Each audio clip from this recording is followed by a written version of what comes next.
नमस्कार मित्रों। यहाँ पर मैं आज आपके समक्ष कविता लेकर नहीं बल्कि अपना एक अनुभव लेकर उपस्थित हूँ।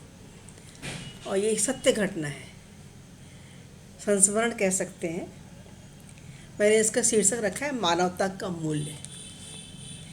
एक स्मृति धूमिल होते होते आज स्पष्ट रूप से चित्रपट की तरह मेरी आंखों के सामने आती है। और वह समय मुझे याद आता है जब मैं एक इंटरव्यू के लिए अपने हस्बैंड के साथ ट्रेन में यात्रा कर रही थी। मैंने देखा कि एक स्टेशन पर एक नवयुवक चढ़ा, सिगरेट्स का धुआं उड़ा रहा था और एक साज लिया हुआ था जो उसने खुद ही बनाया था शायद, और उससे तरह तरह के संगीत निकाल रहा था। बस वही उसका एक आकर्षण था। जैसे ही वो ट्रेन में चढ़ा, सब लोगों का केंद्र बिंदु बन गया। सब लोग उसको देखने लगे। कुछ मन चले लड़के बैठे हुए थे तो उससे प्रभावित हो गए और अपने फरमाइश करने लगे। उस तरह के गीत वो सुनाता और कभी कभी डांस भी करता। और इस तरह से 15 या 20 मिनट में उसने 500-600 रुपये इकट्ठे कर लिए। इतने खुश होकर लोगों ने उसको पैसे दिए। वो भी खुश हो गया। मैं भी वहाँ बैठी थी, उनकी उन फरमाइशों के बीच का एक हिस्सा बनी हुई थी और सब कुछ देख रही थी।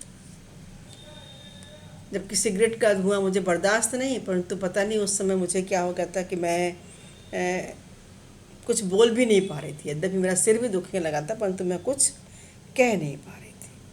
अगले स्टेशन पर जब गाड़ी रुकी तो वो उतर गया और एक बूढ़ी महिला उसी डब्बे पे चढ़ी। जब वो अंदर आई तो मैंने देखा कि उसके पास में एक टोकनी है, इसमें मूंगफली भरी हुई है बहुत सारी, कमर झुकी हुई है। और अब शायद यही उसकी जीविका का एक साधन था। उसको लगा कि यहाँ पर हम बेचेंगे, कुछ पैसे कमा लेंगे और कुछ खाने पीने का सामान खरीद लेंगे। बड़ी उम्मीद से वो चढ़ी थी और जर्जर काया थी उसकी, वृद्धावस्था बिल्कुल स्पष्ट उसके ऊपर दिख रही थी।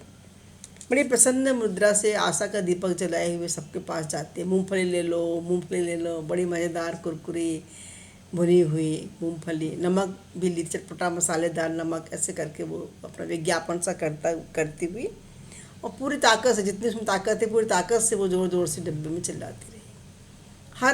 मुझे लगता है कि हर पैसेंजर के पास गई होगी, परंतु सब ने ऐसे उसको नकार सा दिया। किसी ने उसकी मूंगफली नहीं ली। यहाँ तक कि मैंने भी उसकी मूंगफली नहीं खरीदी। बहुत आशावादी होने के बाद भी हम उस काम को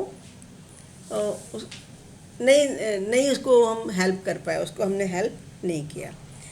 और मैंने देखा कि वो अभी तक मूंगफली के लिए चिल्लाती रही, पर किसी ने मूंगफली नहीं ली और वो वैसी भरी हुई टोकरी लेके बहुत उदास मन से अगले स्टेशन पर उतर गई। परंतु फिर भी उसमें एक जिज्ञासा रही होगी कि वो फिर से जिएगी और फिर मूंगफली को बेचेगी।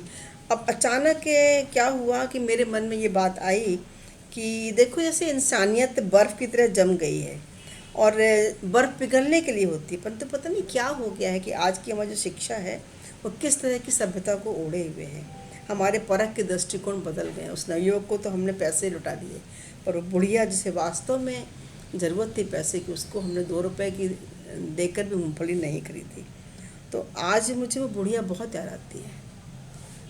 मुझे लगता है कि मूंगफली के बोझ की तरह वो बोझ के तले वो अपनी चिर निद्रा में कहीं सो गई होगी। कभी कभी मैं अपने आप को भी कोसती हूँ कि, और मैं याद करती हूँ कि कम से कम मेरे मन में कुछ संवेदना थी तो शायद मैं ही उस समय चुप क्यों रही, मैंने उसकी मूंगफली क्यों ना खरीद ली। तो बहुत मुझे याद आती है। और मान लो कभी कभी मुझसे वो कहती है कि किसी ने मेरी मूंगफली नहीं ली थी, कम से कम तुम ही मुझसे मूंगफली खरीद लेती, तुम ही मुझसे मूंगफली खरीद लेती। तो ऐसी कुछ घटनाएं होती हैं जो कि समय बीत जाने के बाद अंदर तक वो कसक छोड़ जाती हैं, वो समय समय पर याद आती हैं। यदि आपको ये संस्मरण अच्छा लगा है तो आप इसको लाइक करें। Thank you.